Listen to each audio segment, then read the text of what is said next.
everyone. Welcome to another exciting episode of the Business Leaders Immigrant Podcast, hosted by the Canada Plug. My name is Bimbola Akinoye, and I am the founder of the Canada Plug. In these episodes, we actually highlight the stories of trailblazers, men and women that are doing extraordinary stuff in the world of business or even professionally. And today, I am very happy to highlight someone's story who I'm very inspired by. Look, he's a trailblazer. He has created one of the greatest opportunities for Black businesses in Toronto and even across Canada. And he has done so much with his organization. You know what? I'm just going to leave it for Olu to actually let us know how much greatness he's been involved in. Welcome. Thank you for having me. Yeah. All right. So Olu is my guest today. And first of all, I want you to start from the beginning. Let us meet you, first of all. Who are you? What have you done? And, Yeah, thank you. Thank you for having me again. My name is Olu. Again, myself, personally, I started way back. Actually, didn't start in entrepreneurship. Really? I started in urban planning and government. What? Yeah. Yeah. Entrepreneurship happened later in life. I think I was more interested in how cities and communities were built and designed, just for my experiences. I tell it a lot. I'm from Rexdale, which is a community in the northwest side of the city. At the time, grew up during the summer of the gun. Wasn't the greatest neighborhood, but again, a lot of talent came from that neighborhood: doctors, lawyers, engineers, and myself. And so with that being said, I got into urban planning because I saw a disparity in resources in my community and compared to downtown. And so when I got into entrepreneurship was actually earlier in my career, after I was done university, and that was during the pandemic. And so with that being said, as I said before, Black Entrepreneurship Alliance, which is now 3 years plus in running. Yay. Yes. And I was at the celebration at Hotel X. Congratulations. Yeah. We spend a lot of coin for that, but we go big or go home, right? But with that being said, yes, in the northwest side of the city, Rexdale, Jane and Finch, not a lot of resources, right? So historically, there hasn't been any entrepreneurship support. And so the local health center, Black Community Health Center, got into partnership with York University to create this thing, which was BEA. It started off as a project initiative, and now it's becoming its own independent entity, and I'm leading the charge on that. And so with that, BEA is an incubator program. We support Black entrepreneurs not only in the Jane and Finch core, but Ontario-wide, and now also going national.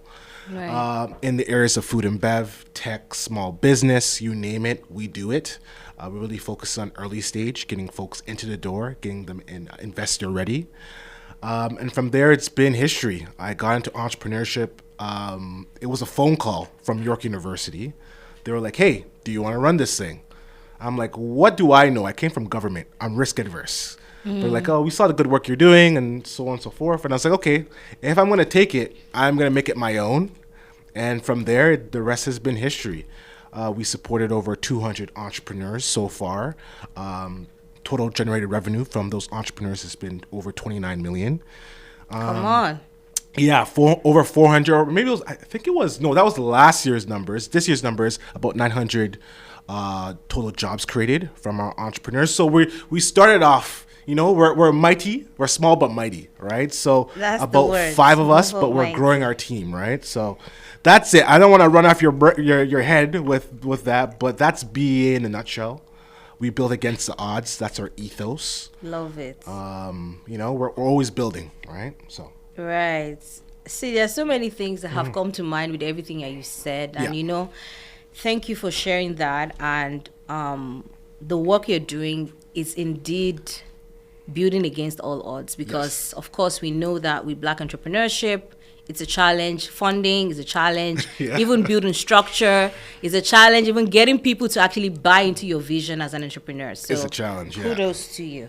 But I have some questions to run back to your background. Yes. Are you Nigerian? I am half Nigerian. Really? Yeah. Okay, and tell me. Interesting enough, they met in Rexdale. My dad is Nigerian. Right. Born in Kano, so Northern Nigeria. Yeah. Mm-hmm. And then my mom's from Barbados. Yeah. Wow. They're still together. I think it's like 50 years now. Oh my God. It's been some time, and they met at a party. So, and so they created me and my siblings. So yeah, we are. Wow. You know, I say I'm the son of the soil and also the diaspora. So right, yeah. You're really the core of like really the melting pot of like Nigeria and Barbados. Honestly, Yes. that's like super duper cool. Yeah. And of course, I'm sure you were you born here or you moved I was here?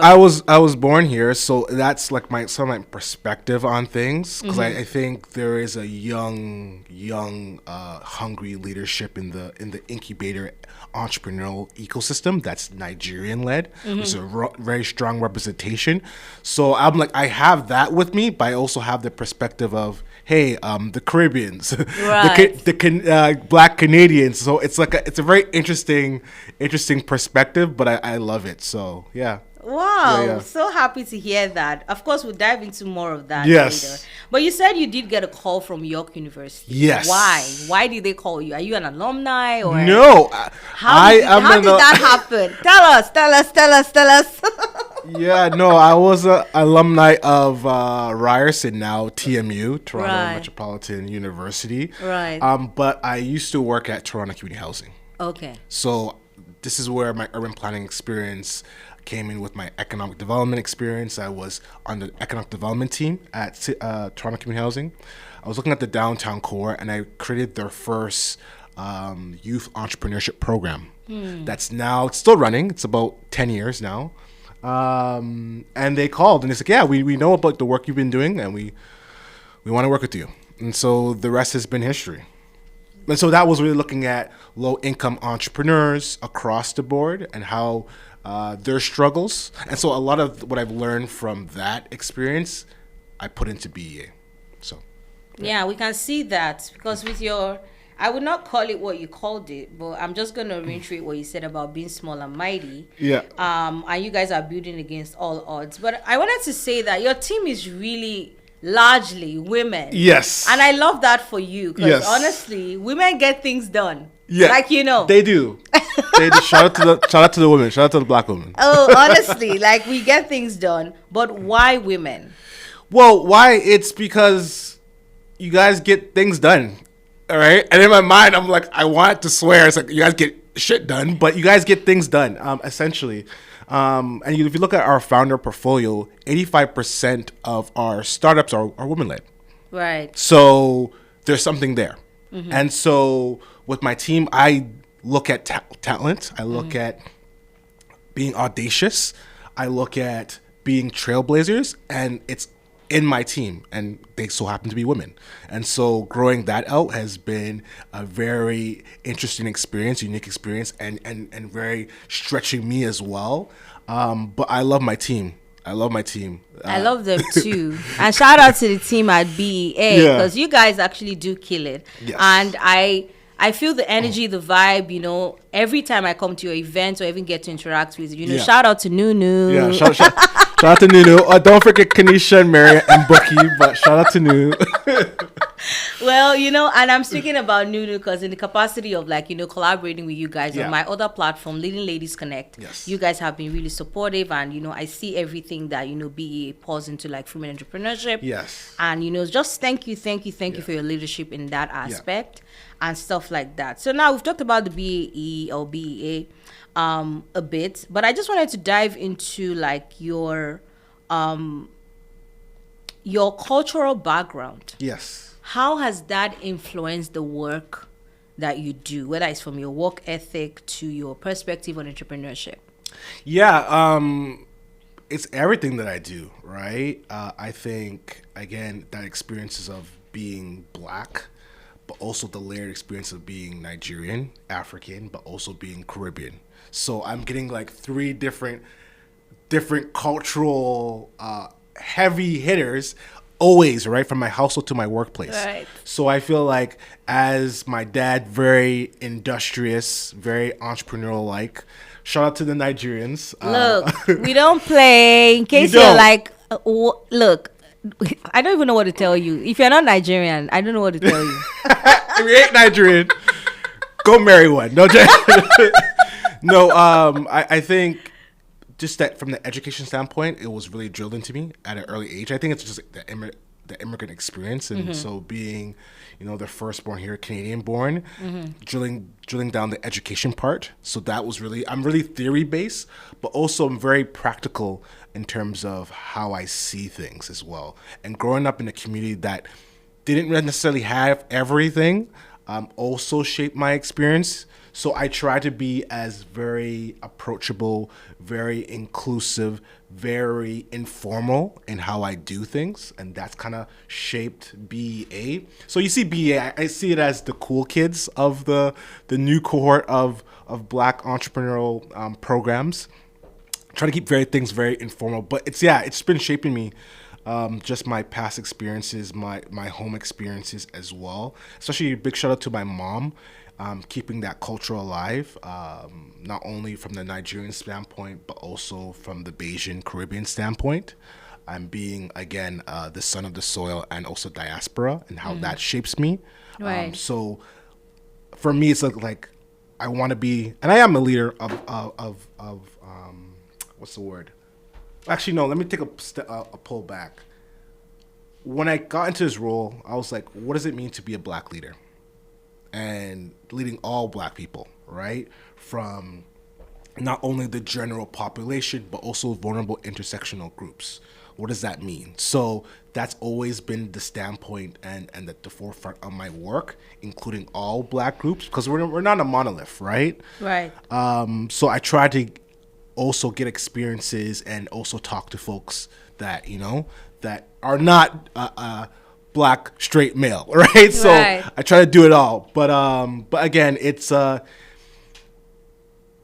worthwhile, and it keeps me up at night, which I love. I like to tackle big problems, and again, we are building against the odds. We build loud, and that's what we're trying to do, right? So yeah. And I agree. Yeah. And you guys are the cool kids, because I feel like every time I see the BEA team, I'm like, I want to work in this company. I love it. The culture is so relaxed, Yeah. Which is good, because I feel like you're able to get the best out of people when the environment's a lot more. You do. Not so uptight and feeling like, oh my God, I need to get my job done.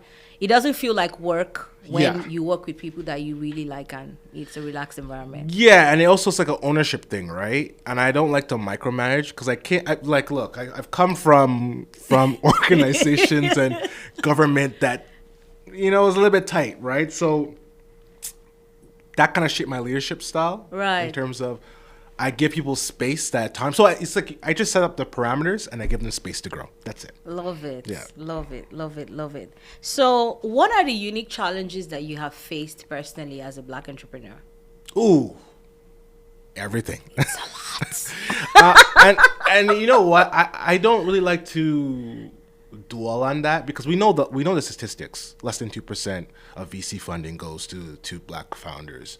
Not a lot of corporate C-suite leaders are Black, or resources or social capital is not necessarily the greatest, or mentorship opportunities is lacking. We already know these things. So that's why I'm like, okay, that's great, but we're still gonna go get it. Yeah. And so there is a lot of different challenges. I would say, for one, is keeping BEA going. Canada is very risk adverse, and we know we have an innovation and productivity challenge, and the cycle of funding when it comes to not only Black entrepreneurs but the organizations that support them, it's very on a very temporary basis. So for me, being an entrepreneur, I get it. Okay, we get the territory. How do I become sustainable? So that's where my mind is. How do I make BEA sustainable? That's always been the play from the beginning. And we are finally kind of getting there, of being sustainable and not necessarily relying always on government funding. And I think that's being entrepreneurial-like, right? Take the money, but how do you flip it? How do you be good stewards of it? So that's where my mind is at. So the challenges are always going to be there, but I'm looking more so at the opportunities. Right. Are you guys a non-for-profit? We are getting our so right now we're incubated under the health center, the Black Community Health Center. But now we're making our way to becoming a social enterprise. Oh, nice. So right now, we got the funding to do that for the next 2 years to now become independent and become affiliated with York University. So that's one of the big news that you first get to hear.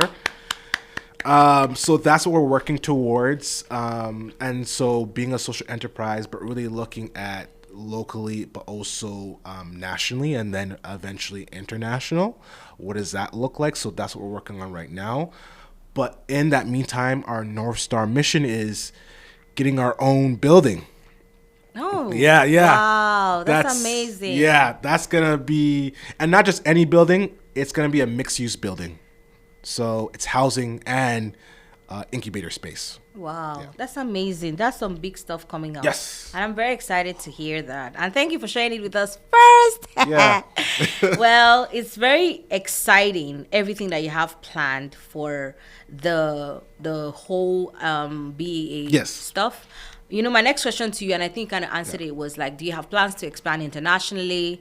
Do you intend to go to like continents like Africa and so on and so forth? Yeah, some of our founders from West Africa, or specifically Nigeria, want us to come over there, but I think it's baby steps. Right. I would say first is getting things right here in Ontario, and then moving towards different provinces, so nationally, and then dipping our foot into the markets, so like America, Europe, Africa, really kind of seeing what's there, really looking at partnerships, different other organizations. But we don't want to come in and say, hey, start from ground. No, it's like there's already some good people working in these different areas, these different places that we want to partner with and work. But eventually, I think we want to get the home product right before we do that.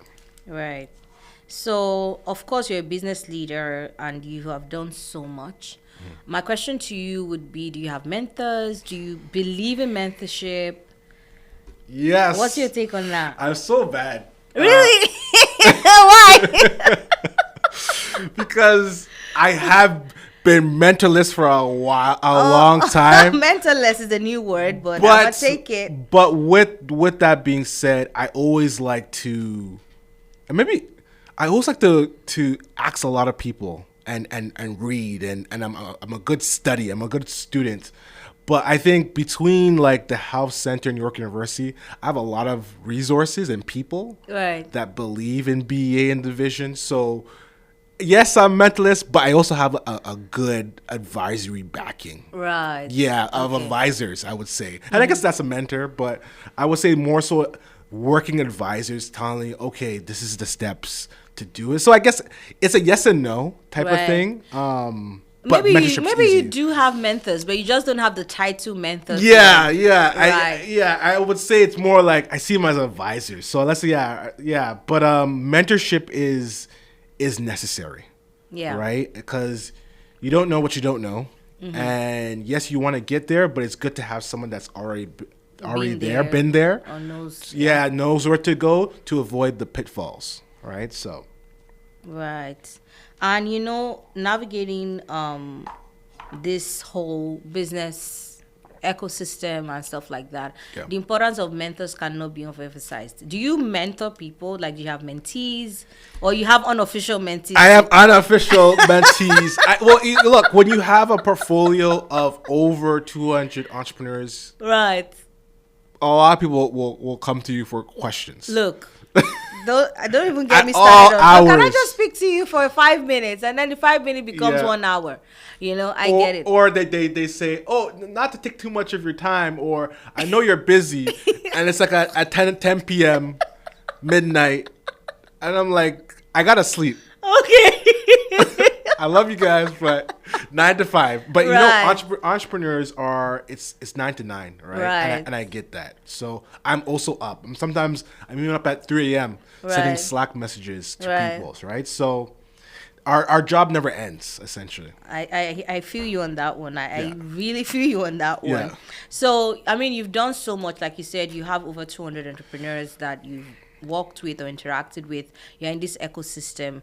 Which of the success stories from the Black Entrepreneurship Alliance resonates with you, or one of them you want to highlight today? Ooh, there's two. Okay, go for it.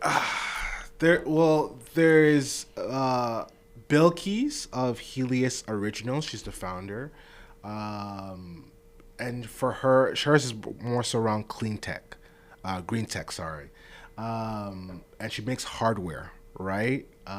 In terms of, I'm forgetting right now, but essentially she started in community in Rexdale, right, in the West End, and now she's international. But with that, it was mentorship, right? But her success story, she's the type of person that just gets things done, right? She'll just be like, oh, I needed this. Next thing you notice, she's done it. Right. So she's making deals. Oh, actually, you know what I talk about? I get so excited. Actually, there's two others. There's another one. There's Shanae as well. She's the owner of Honey Soul Foods. I know them. She's a brick and mortar. Also grew up in the west side of the city, and she's growing. So she has deals with Billy Bishop. She's brokering deals with Pearson Airport. She has her brick and mortar with Jason. She's growing her business. So there's that on the small business standpoint. And another one is, why am I forgetting? Is he's in the community, but not necessarily in our program. But he gives me updates every so often. Is shout out to John, who is the founder of Joy Plus, which is more so on the tech side of things. Right. For him, John, he didn't take any investor money, any like pitch competition money. His is more so on sales, growing it out. So he's really bootstrapping his business. Right. So that's like for him, I told him he's like the ethos of building against the odds and really building it for your own. So I think those three examples of three founders is what inspires me. And I look forward to seeing more founders, not only in the tech space, but in the small business space as well. Right. Yeah. And thank you for sharing those businesses. I mean, you guys, you need to come pay for airtime, but hey. I shot them out, so I'm sorry if I didn't do your business justice, but I gave them the name, so please look, That's okay. Please look them up and support them. Because you don't know who will be watching or listening to this, and from whatever part of the world they could be investing in your business. So, I mean, you shared the success stories of these people. Yeah. What do you think as immigrants people can take as business lessons from these businesses? I know you shared about one of them whose resilience has pushed her through so many things, but what other business lessons do you think that we can learn from them? I would say what you can learn from all of them is that there's resources out there. I think a lot of people pay for things they don't have to pay for. And so there's a whole ecosystem here to support you as an immigrant or a Black founder coming into the ecosystem. Right. But the ecosystem, yes, the ecosystem is very young, I would say, because I would say the Black entrepreneurial ecosystem started as a flavor of the month thing. Right. In terms of, or at least the what it is now, after George Floyd, but it's been growing. And it's been growing to be very strong. And so with that being said, if you're coming to Canada or Toronto specifically, there's resources out there that support you in mentorship, in financial assistance, in networking, in investor opportunities. So you don't have to pay for things, but use us as a safety net to support you. Wow. Yeah. Well, that's amazing because, a lot of people do not know that there are resources, funding, there are courses you can take that are free. Yeah. And I really agree with you on that. People pay for things they don't need to pay for because I'm like, you can easily learn this online on YouTube. YouTube University is there. There are so many resources. The Government of Canada, the Government of Ontario website. There's so much. But hey, to each his own. But what would be like one of your biggest takeaways from your entrepreneurship journey? Like, what do you know now that you're Ooh. like, I wish I knew this before I dived into this deep ocean? I wish I you know what it is? I wish I started sooner. Right. But Yeah. I also feel like you started at the right time. Yes, in God's timing, but sometimes I wrestle with it. Sometimes it's like, damn, if I started, I would have this. Right. But you're right. You're right. But for me, it's like the best time was yesterday. Right. So for me, it's just like, oh damn, if I started this sooner, we could have probably already had our building. We could have already had this, and we could have changed or pushed the needle for Black entrepreneurs. Right. But the thing, another thing would probably be, what would it be? No, I think it would be that. I wish it would have started sooner. I think I have everything that I would probably already want, but I think for me, I like to move fast. I like to break things fast and then rebuild them up because that's how you learn. Right. It's trial and error, right? There's a learning curve. But if you do things fast, you get to see, and I think that's also been part of BEA. We like to break things, and we're experimental, right? And I like to pull from different sectors. So not just the tech and small sectors, but more so around like arts and culture. Like how do I shape culture? Right. The culture of innovation. How do I look at youth and say, okay, early intervention? Because for me, I got interacted with innovation entrepreneurship when I was in my career as an early career professional. I should have been learning about this in like grade 1. Right. Right. So because I find like early intervention makes better founders, makes better business professionals. So, yeah. Wow.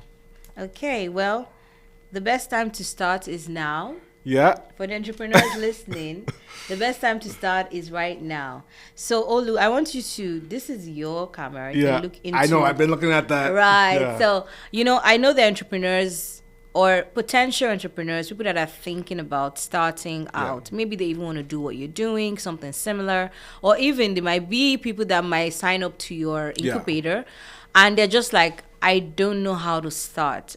Like, I don't feel qualified enough to step into this big dream. I want to have my own, for example, restaurant. I want to have my own franchise and things like that. What would be your advice to them? Oh, how candid can I be? As candid as it gets. Ooh. Yeah. Well, I gotta also remind myself. Sometimes I talk off the cusp, and we live in Canada, right? Which is very risk adverse. So I would say for me, for you guys, imposter syndrome is a thing, and kick it out. You need to be audacious. You need to be bold. You need to be risk takers, because entrepreneurship is just that. So whatever imposter syndrome that you have, kick it to the side. Get connected to us. Get connected to Black Entrepreneurship Alliance. We are always here for you. We're on social media. We also have our own website, thebea.co. Connect with us. I would say through an idea consultation. If you don't know where to go, we will help you with system navigation. If not with us and our programs, we can connect you to the broader York University programs, Y Space York University, Schulich Startups. There's a whole plethora of other incubators outside of York University. Shout out to the Black Innovation Zone, which is Nobellum, Black Founders Network, as well as Federations of Black Canadians. We're making Black entrepreneurship more accessible to Canadians as well as broader Black entrepreneurs, and giving you guys access and subsidizing access to get you to those spaces. So please reach out to us. I love it. Yeah. Love it. Yeah. And I have a few more things to talk to you about. But as you're talking about the Black Innovation Zone, but of course I've attended some of the events that you guys have come together. Yeah. And it really gladdens my heart because collaboration over competition is forever. Key. Right? And you guys have shown us by example that when people come together, or when we come together as, having a denominator that, of course, we're all Black, we're all pushing for Black businesses, a lot can happen. Mm-hmm. As a leader, of course, it shows me that you live by those words. Mm-hmm. But, a lot of businesses usually would not want to, collaborate, for example. Oh, they're doing the exact same thing as I'm doing. What would be your take on that, and how would you advise somebody who is like really thinking like, oh, I don't want to collaborate with them, they're doing the exact same thing as me? Yeah, I think you need to flip that on your head, because collaboration will help you survive, right? Especially in an environment where resources are limited. Right. Collaborating will help you share resources. Opening up will help you test your ideas. Because if Right. you keep it in silos, like, look, silos haven't been working for the Black community. It hasn't, Right. right? Look, Black entrepreneurship, the ecosystem is like 5 years old. We've been here for a donkey years. Has silos ever been working for us? So we got together to say, hey, we're doing the same thing. How can we share resources and make our things stronger? It helps in the long run. Being competitive is great. It makes for a better product, but also seeing those points of collaboration makes your product even greater. Right. Right. And with using less resources from yourself. So we realized that. And so that's that growing movement. But there's a larger movement with the larger Black entrepreneurial ecosystem that we're realizing the same thing, that silos hasn't been working. Keeping quiet about our things because we're stepping on each other's toes. Somehow. Yes. There's duplicate programs. Right. There's events on the same day, serving the same people. Does that make sense? Right? So if we're realizing, okay, if we can partner with one another, we can Do one big event. Yes, do one big event, less money from you, less risk. You get and the same sponsors. same sponsors, and the reward. There's a big pie. You can take a slice. There's a big enough pie for everybody. So we've been realizing that. And so there's that movement towards that. Is it slow? Yeah, because a lot of people, there's that you're learning each other's working styles, work Right. ethics, different organizations. But I think there is that good faith amongst a lot of different organizations to realize it's better to not be closed off and be more open with one another. So we're looking at, okay, how do we share data? How do we share different events? How do we share programs? Because also we're realizing a lot of our Black entrepreneurs are going to the same programs, going to all Right. of our programs. So It only makes sense that you guys come together in Right. some way. And shout out to Efosa of Black Founders Network, and shout out to Melissa of Nobella. yeah, I don't forget Chris from sorry. Federation of Black Canadians. You know, we got you. Yeah, well, shout out to everyone who Yeah, makes the yeah. Black Innovation Zone happen. But I'm shouting out the people that are community partners, actually. Yes. Nobellum and Black Founders Network, they are big partners of Leadingladiesconnect. And I just wanted to say thank you to them, you know, as in passing. But of course, we're talking about now building for the future. Yes. What would be your legacy, Olu? Oh, I think Like that's all the time. 5, 10, 25 years from now, what would that look like for you? I would say and that's big because I'm still I'm youngish. I'm not gonna disclose Is there my some age. youngish? I'm not gonna disclose my age.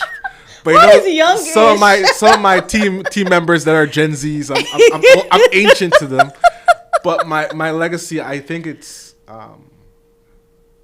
infrastructure. Right. I would say physical infrastructure, building that, because you need programs, but you also need ownership. You need spaces to meet, right? To connect to other Black entrepreneurs, to other people, to grow your business. So I would say for me, I would want my legacy to be building spaces for entrepreneurs to grow, right? And to live, work, and play. And that's a little bit from my urban planning background, because yes, you can work, but to grow your family, right?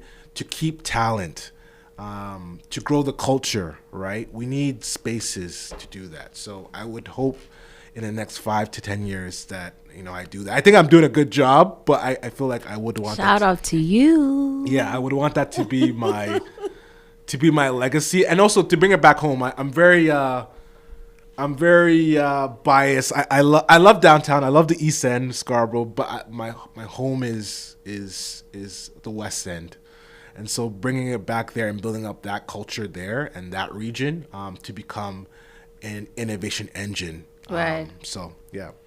Wow, that's really nice. I love that. Love that.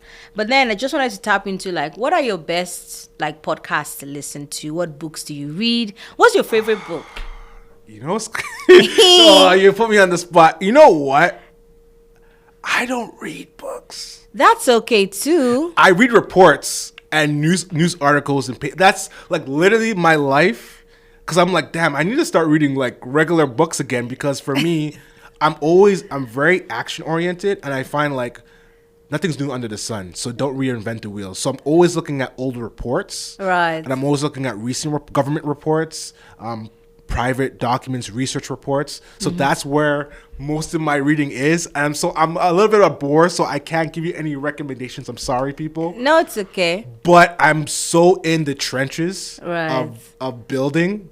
That's all I've been doing, reading reports. And yeah, so if you have any recommendations, please let me Look, know. so I would just say this, like, it's okay not to read books. Honestly, I like to read books, Yeah. and even I have a lot of books, but I don't even get to read them. That's Yeah. the truth. So it's okay not to read books, but sometimes people, like, I prefer to Yeah. listen to podcasts on the go. Like, I'm in the car, I'm driving, I'm on the train, it's easier. That way, the person summarizes what they know in their head, and I'm Yeah. able to learn from them, and I just keep it moving, because I always buy books. Like, oh my God, I love this book. And, and then I never end up reading them, so it's fine. Well, I think for people, if anything, I can't give a recommendation of book, but what I would say, if you're in the knee deep in your business, Right. get to know your industry. Right. So like industry reports, industry books, whatever. So right now, like what I'm listening to right now, which might be boring, I'm listening to like peer report. Well, not listening, because there's audio and also a written form. But I'm reading some reports on Pearson Airport, their employment zone. How do I leverage and connect their resources to what I'm doing in the West End? So that's where I'm at in my life. So I apologize. No, you guys, why are you apologizing? Olu has made us know in It's this the Canadian interview that in me. he's not a regular entrepreneur. He's not your regular CEO boss. No. He would not be like so serious and uptight. So I appreciate that. And just in rounding up this episode, wanted to say thank you so much for coming and for honoring us with your presence and everything else that you represent. Honestly, so inspired by your work. Thank you. Just wanted to know, we've heard so much about the Black Entrepreneurship Alliance. Where can we find you guys? If you want to find out more information, plugging into maybe investing or even being part of your program. Yeah, I would say definitely hit up our website, thebea.co. I will say that again, thebea.co. That's where our website, where we have all of our events, our incubator programs, you name it. We're going through a slight rebrand, but everything is there for you guys to see. Also, we're very heavy into Instagram. Check us out, thebea.co. Well, I'm gonna mess this up because I feel like my marketing team is gonna hit me on the head. But yes, they're coming for you. They're coming for me. But just type in the Black Entrepreneurship Alliance on Instagram. We're also on LinkedIn as well as Twitter, and hopefully Blue Sky, because I feel like that's coming up. Maybe you guys should go on TikTok too. We have a TikTok, but I feel like most of the activities on Instagram and LinkedIn. Right. Yeah. That's where the juice is at, actually. Yeah, but I feel like people are beginning to tap into TikTok now because, like, you can be so relatable as a brand. People can see you guys behind the scenes, what happens in the office, and things like that. You know what? And this gets to my point. I don't know if we have time, but it's being Black and being a Black. My goal is to be like standard across the board, public and private. Right. I don't want to when I come into corporate, I want to be the same thing if I'm going to community. Right. I want to keep that going. So I would say like our Instagram and our LinkedIn, we like to show a lot of personality as well. And that's been helping. We're not corporate-y. Yeah. We're a little bit more inclusive and community and approachable. So I like to keep it across the board. Nice. Well, thank you so much, everyone, for listening and watching. I'm sure this episode has definitely inspired you, giving you some hope if you're looking to start out. And, sharing Olu's experience has also even inspired me personally, to do more, to be more. Olu's legacy is one of the things that I also have in my mind, which is like building infrastructure. Years from now, what would people be able to learn or even benefit from the work that we're currently doing? And that is my charge to you today. As we round up this episode, I hope to see you on the next one. Stay well and be well. Thank you so much for watching. Please subscribe to our channel. And of course, everywhere you listen to your podcast or streamline. And we hope to see you on the next episode. Take care. Bye.